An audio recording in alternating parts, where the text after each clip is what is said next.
Hello, I'm Alan Baxter, and welcome to Kairos Poetry Cafe, an open forum for poets and musicians who, on the second Sunday of every month in Greenwich Village, New York City, come together to share ideas and feelings ranging from God to sexual identity to political referendums to just about anything.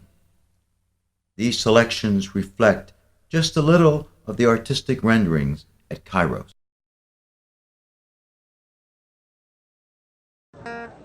It's mine, my mind, man. My toy, my playground. Because brains bestow beauty, baby. And I don't let just anybody play in this sandbox. Get your glass out of my playpen, Ken. I gotta work extra hard to purify this stream. I think for myself. This is my dream. There I am, juicy and ripe, hanging off of a vine, glistening in the sunshine. I'm a woman, and women age like fine wine, especially free women, with free radicals, free of stress, free of pressure, free of oppression, free of approval. It's mine, my mine.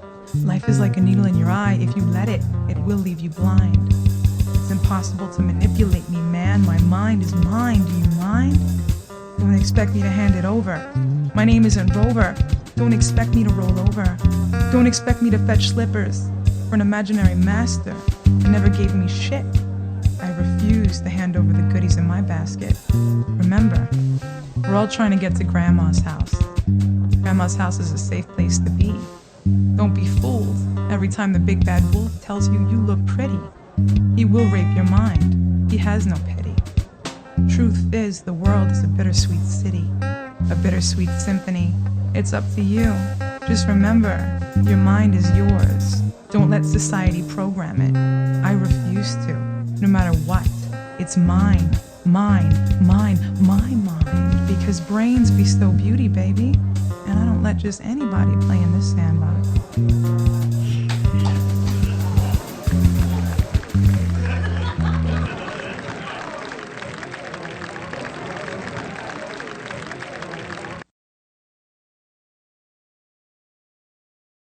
Kissing strangers. While they drop bombs on Baghdad and me, I'm gonna dance around these mean city streets and kiss a bunch of strangers, you see? They done taken everything away we try to do to stop this war, except this, the wild good in our neighborhoods. So I will dance down depression, dance down oppression, dance my confession that I still love these mean city streets. Strong peace, the world, and kissing perfect strangers.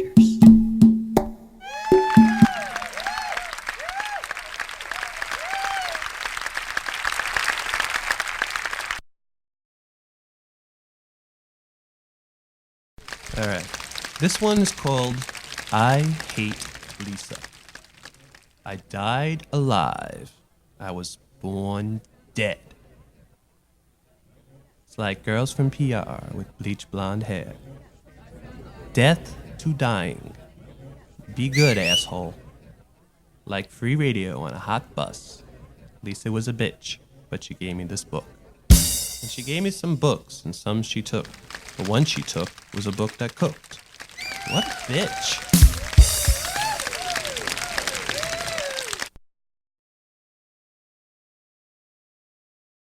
How can I put in words how I feel? Let me break this down in simple terms so you can fucking understand. I keep looking back and you keep telling me fall in love. I made it easier for you to walk away and you kept telling me dream about us. I thought you knew that I would never settle and I only want your sex relief. Because until the end of time, all I will see is how people can get rid of me. When I'm dead and gone, you will realize how much you didn't need me. So let's imagine that I fall dead now, so I can test the theory. You'll be sad about every 6 months and every anniversary. After that, you'll be fucking the next man that asks for your pussy. So when you come across a picture of me, you'll not be thinking about the love, the passion, or how good I fucked you. Or you'll be thinking about the asshole and didn't love you. Now don't sit there and start crying on me. Look at me. Just tell me how does it feel to be a slut. How does it feel to fuck my best friend? Did it feel good? Was he better than me? Did you like when he came inside you? What, you look shocked? Matter of fact, don't even answer me. Just get the fuck out of my house and take your clothes with you. One person wasn't meant for me. This energy wasn't meant to hoard. I will fall in love with thousands, and if I'm lucky, 50 will evolve. 10 may give me what I put out, but I'm positive only one will truly know what I'm about. 13 may realize out of the 3 that use their third eyes, that 2 will trick me in disguise. Some may only want me for my body, half will try to drain me, but if I could inspire 500 to break free, I can truly make the world a better place. I have seen 300 eyes without a face. No matter what, I will grow from disgrace. There will be 8 that I will chase at the speed of light. 800 will replenish my eyesight, yet all of them will inspire me to fight. Each one will help me become a better person. I will place 7 out of that 1,000 on a pedestal and admire them from a distance, because I refuse to choose the path of least resistance. There will be 18 that I'll never get over. My heart will break 1,000,000 times, and I wouldn't want it any other way, only because one handful of hearts loved me unconditionally since the beginning, so the least I could do is give it away.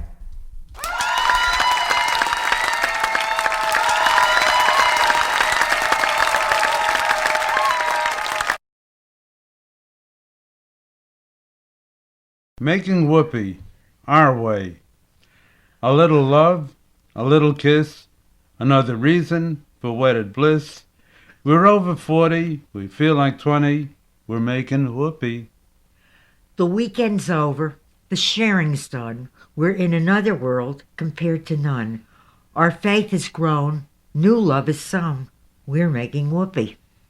Picture a lovely soft night and just the 2 of us. We'll 10 and 10 by moonlight and feel delirious. Our vows renew, a love that's true.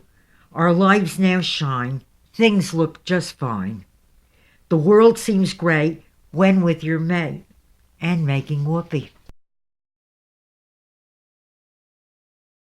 Do you know what it means to miss New Orleans and miss it both night and day? I know I'm not wrong, 'cause the feeling's getting stronger the longer I stay away. From moss-covered vines, the tall sugar pines, where mockingbirds used to sing. And I'd like to see the lazy Mississippi hurrying into spring. The moonlight on the bayou, a Creole tune that fills the air. I dream about magnolias in June, and soon I'm wishing that I was there.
The Great Diamond.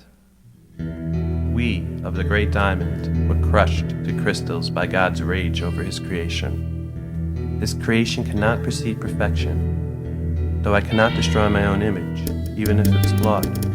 And all the angels wept in heaven. And the devil smiled, for he found place on earth. He held his great hand into space. He blew time and diamond dust across the universe. Softly he whispered, "Now it's give and take." And all the angels sighed, and God closed his eyes to this prelude. The devil created laughter in place of joy, pleased because we do not realize we are facets of the great diamond, mere factions scattered far out across space and time. Eden, not diamonds. Save us, as many as you can. A diamond is a pebble without your grace. Save those who understand peace. Save those who can still love. Help those who cannot. May people not take the place of God, or darkness shall fall into us all.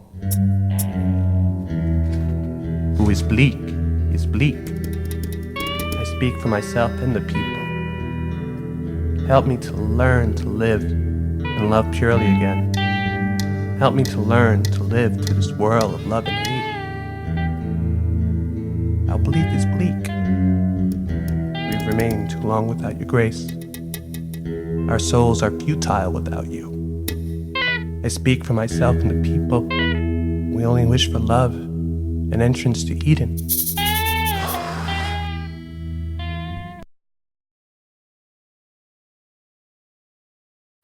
Sometimes I don't know what you wanted from me, but I do know what I wanted from you.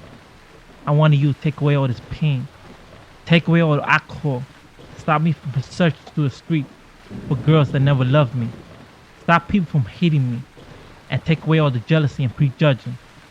Lord, you said this place was better, but it was surrounded by pimps, hustlers, hoes, and sanctuary fiends. Now it's hard to believe that church was good in the beginning, but now it's full of bullshit and deceit. I had demons chase me every day. My life was on crutches, and I heard you say the devil is a lie, and it kills you within. But now I know the truth. You are a liar because you don't do shit about my sin. I breeze through the pages of your word, wishing that you could help me, like you help yourself promote an idea that you never met. Now I see my destiny, and I will never fight it again. Believe me, Lord, one time I did need you, but now I got a freedom and a vision to see the truth.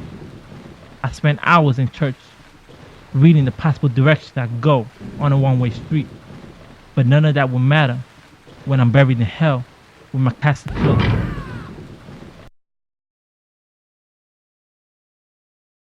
Now, I know you all have been waiting for me to tell the story of Falling Dawn.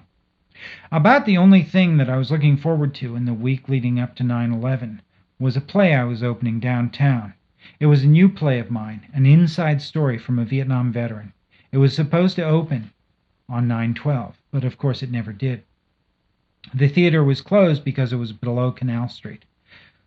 So the producer and I started talking about something to do after the dust settled.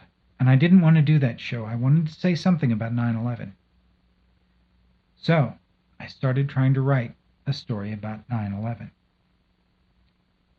And that's how I found Falling Dawn. It was in one of the pictures in that edition of the New York Times on 9/12.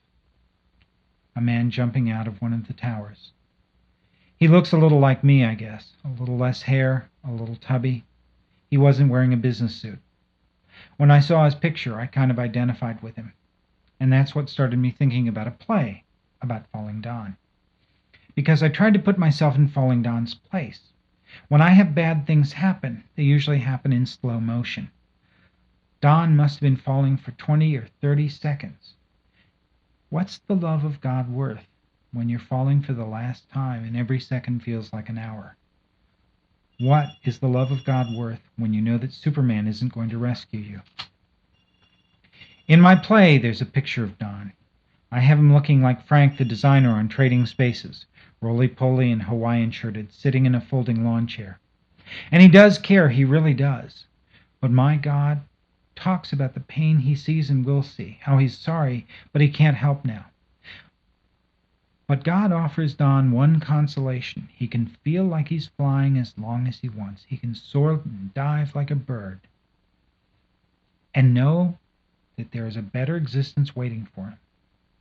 But in return for that, God wants something from Falling Don. He's asking Don to forgive the people who did this, to see that this isn't right, but that there will be a time when all things are made right. See, in my mind, that's what God would do. Because if God's Son Jesus could forgive those who crucified him, would God ask any less of Don? And that's where I ran into my problem with my play, because I couldn't see Falling Don buying in. I kept trying to envision an offer that Don could get from God that would make him forgive people. And it was hard. What do we do if we're Falling Don? Do we forgive? What do we do if we're Falling Don's wife or children or mother and father? And what if it isn't Falling Don? What if he's a falling Jamal? What if he's a falling Muhammad? Because after 9/11, I started thinking about the tens of thousands of falling Muhammads in the world over the last few years. I have this friend, Krista, in Europe, and she's a peace activist. Krista has been through some things. She helped victims of the NATO bombings in Kosovo. She was tear-gassed by the IDF once when she tried to keep them from bulldozing houses in the occupied territories. I like Krista because she isn't afraid of much, and she isn't afraid of telling the truth. After 9/11, she called to see if I was all right, and she found out I was. And she said two things. She said, first, I hope this isn't a surprise. And then she said, there were people who were cheering here. We felt bad for all the people dying, of course, but I kept thinking about all the people all over the world who've been killed over all these years. And I just hope that somebody in your country gets it now. That was an eye-opener. It actually made me hang up.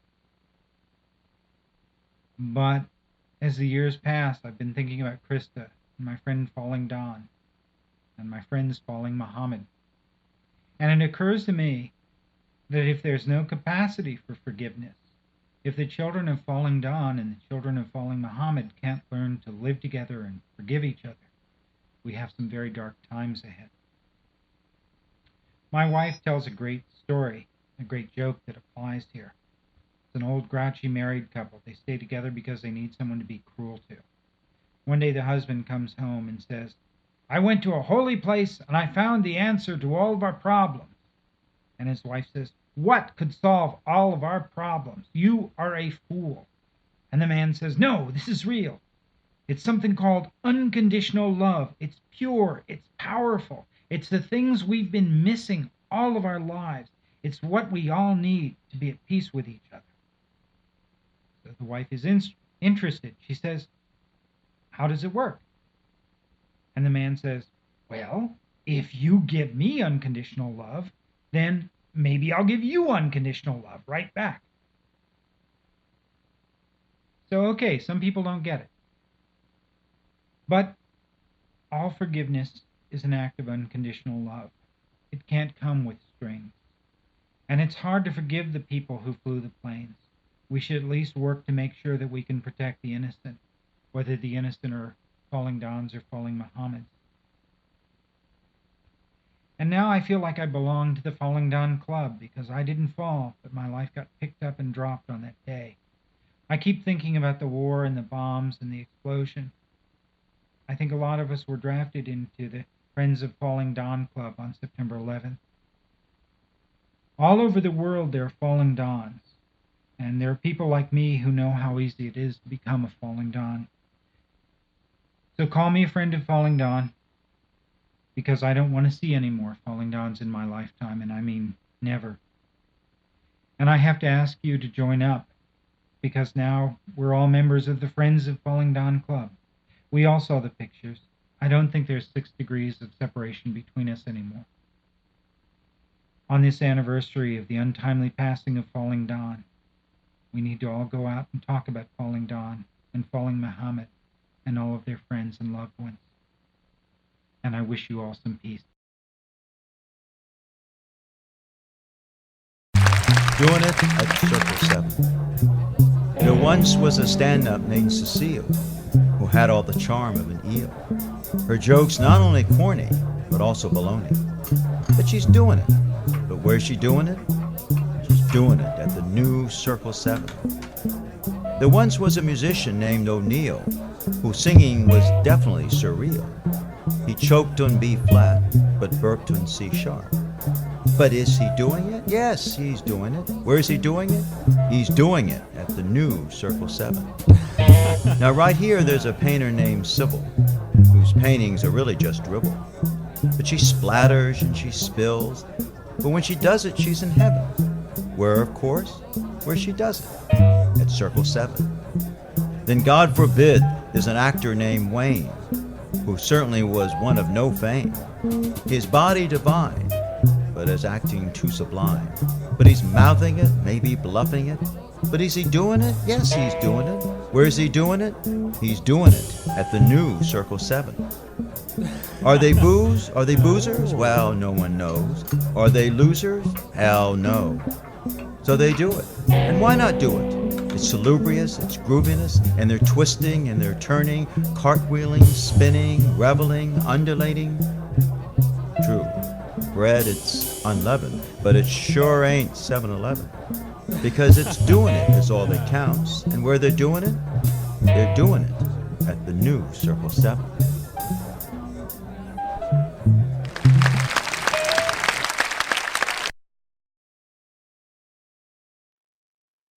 To Wayne with love, from the planet ZXR7. Sacred twins we were, soul friends, in a world not of our own making, aching, and trying desperately not to die or ask too many whys in Houston, Texas, the space city of whys. Yet so many times I have asked myself why, when I feel most alone, why? Why did Wayne take the wrong way home? Why? Did my Wayne die? You were my North Star, my guide. Why? You loved me unconditionally, accepted me unconditionally, me with all my adolescent dramas, family wars and traumas. Why? Me with all my exquisite sensitivity, me with all my dreams. Why did you love me? What were you going through? I loved you too, Wayne. You. I still do. Do you remember the night I told you who I really am? We were lying there in my uncle's big old beat-up old car, stranded there in the driveway like some old dinosaur. Without tears, I told you. Without shame, I told you. Gazing up at the heavens beneath a blanket of stars, I told you. Crazy, but I told you. That the people in that old house there were not my family. That in reality, I am from the planet ZXR7. Sent here on a mission to observe human life forms. But that my real family forgot to come and get me. Forgot to take me home. Yeah, Wayne, they left me here. And I'm still here. I'm still here, stargazing and praying. Longing for ZXR7. Longing for you. Longing for home. Because you were once home to me, back then in the 70s. But the deep friendship I offered you was clearly not enough to set you free. Friendship was not your trip, not your thing. You wanted romance, the high, adrenaline, endorphins, epinephrine. While friendship for me was the ultimate trip, yeah. Friendship was the mothership. Looking for something I probably never lost, I ran away to academia, where I could lose myself, lose my pain in learning and in books and an endless stream of boyfriends, dorm parties, picket signs, and causes taken it to the streets, baby. Poetry readings, plays, award ceremonies, but where is Wayne? Where is Wayne? Amidst critical acclaim, I find no answers, I find no relief. Looking for what? I may never know. You chose the classroom of the streets and sweet but dangerous chemical release. I lost you, old friend, but I am finding my own way home again. And I know this world is not my home. Yeah, this much I know. But I no longer need to roam. There is great beauty here, when I have the eyes to see it. There is great peace here, for those who have the heart to be it. I can see now That ZXR7 is a safe place inside of me, my own inner sanctuary. And sometimes I can feel you right here beside me, still banging the dashboard to my Sharona, cruising the Loop 610 freeway, still stargazing in amazement on off days at the planetarium, still at the bowling alley on Christmas Day. Still laughing at the pretentiousness of modern art museums, woman with chair, please. I can still hear your deep voice greeting me, Nanu Nanu. Only a voice with your resonance, your essence, could make that sound so sweet. And I can still do that Spock thing with my fingers, live long and prosper. Only you, sweet friend, I am blessing you. Are you blessing me too? And while I wander this quarantined planet as but one of many extraterrestrial souls, I am learning to love this mad, crazy, beautiful world with its seemingly endless wars, environmental degradation and environmental diseases, heartbreaks and hurricanes, seemingly endless schisms, endless shadows, pleasure and pain, knowing that none of this can overshadow the love that shines out regardless in the darkness forever. And I still love you, Wayne. For you must have been a star child, too. Well, please wake up then. The world needs you. And when I remember the space city, I remember you. I remember a home. I remember a place where we were never alone. So, my friend, across the illusion of time and space, I am praying to the one infinite creator of the universe, aka divine love and light, that one day you will leave the streets and leave the drugs. Awaken and remember that you are love. Awaken and remember that you are light. To you, Wayne, I offer quietness. I offer you peace of mind. To you, Wayne, I offer freedom and all the joy you can find. For all the love that was given me, from me to you, from you to me, one more Nanu Nanu for the road, baby. From the planet CXR7, eternally.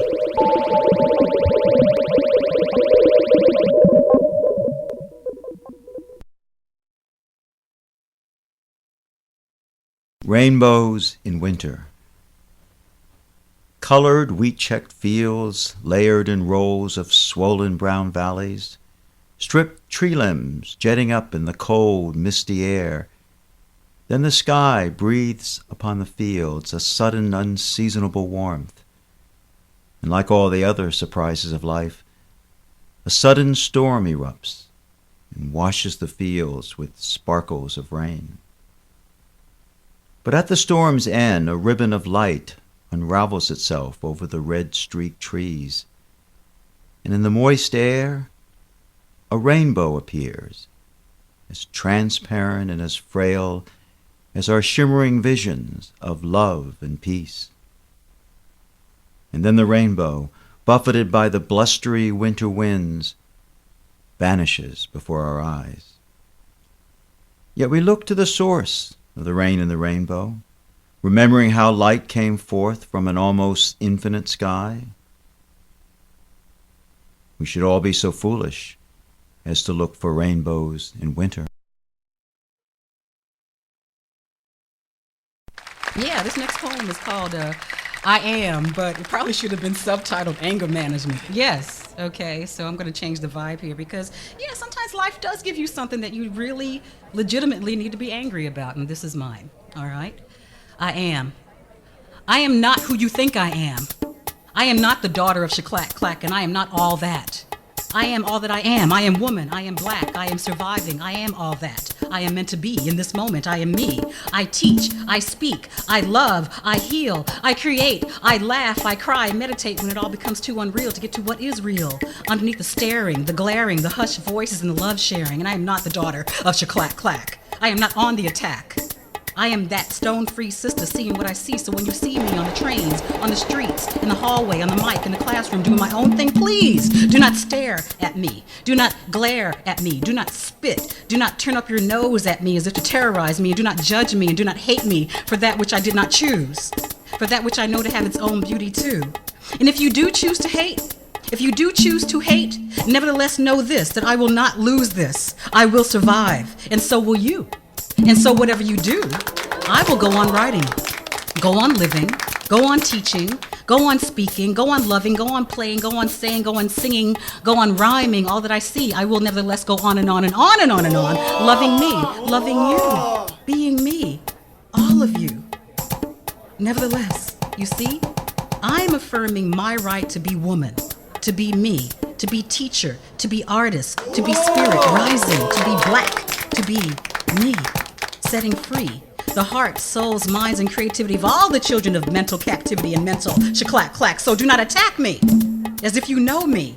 And if you must try to terrorize me, know this, nevertheless, that up here on my cloud, out here on my planet, my flag still flies free. And I see, and I know, and I think, and yet nevertheless I thrive. Oh God, I'm still alive. I survived. And up here on my cloud, on my planet, where my free flag still flies free, up here, you see, on my cloud, as fragile as it may seem, I see that we are not the children of Shaklack Clack, always on the attack. We are not all that. We are beyond that. We are one. So survive. Be alive. Sons and daughters of the sun, the moon, the earth, the sky. Thrive. Thrive. Thrive.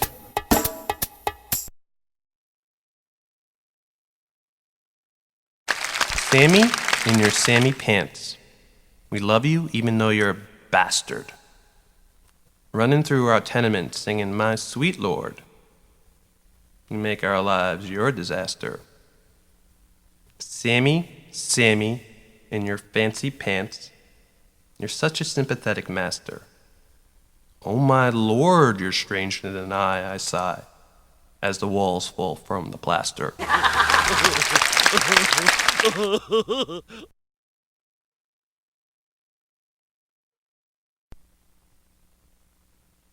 This piece is called America. Everything in America can be supersized. In my country, violence is glamorized. The truth is always disguised. We are taught to ignore it and act surprised. In my country, if you don't fit in a doggy door or a mailbox, if you don't look like an anorexic fox, you must have an operation. If you've been depressed for more than 2 days, immediately go on medication. Even though the side effects are worse than the initial problem you originally had, it's mandatory. In America, a blowjob can change your life forever. I don't think this country is too clever. The size of a person's ass is more important than a person's values. People protest sexual preference and then promote war. They'd rather see two men die than kiss. America believes in this. The justice system just is, as is, more ridiculous than showbiz. A man has to die to become a hero. A woman has to hold a gun to get respect. And we are brainwashed to serve and protect.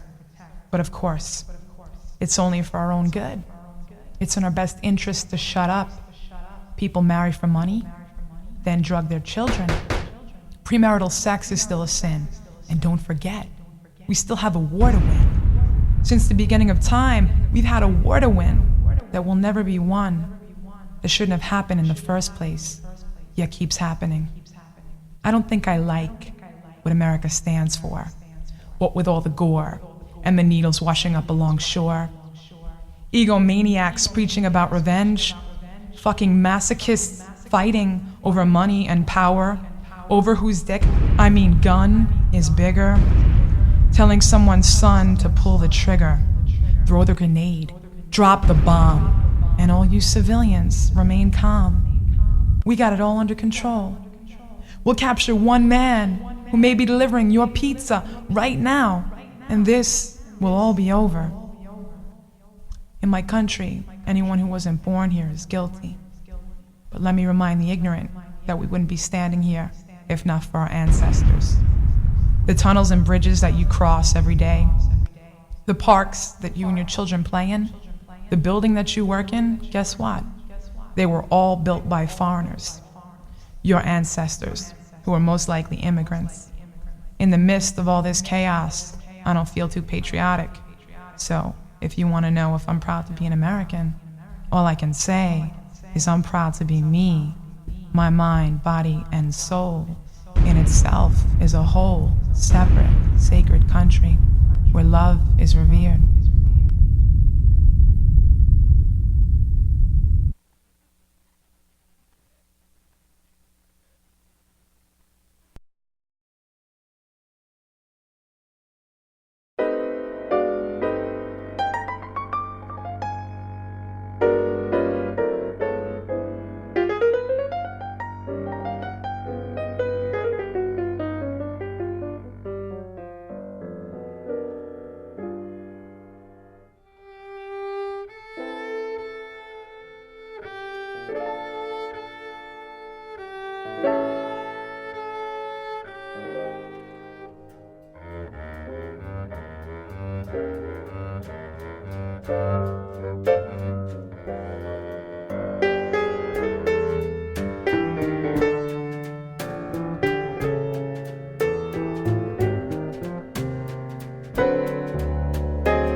Whisperings.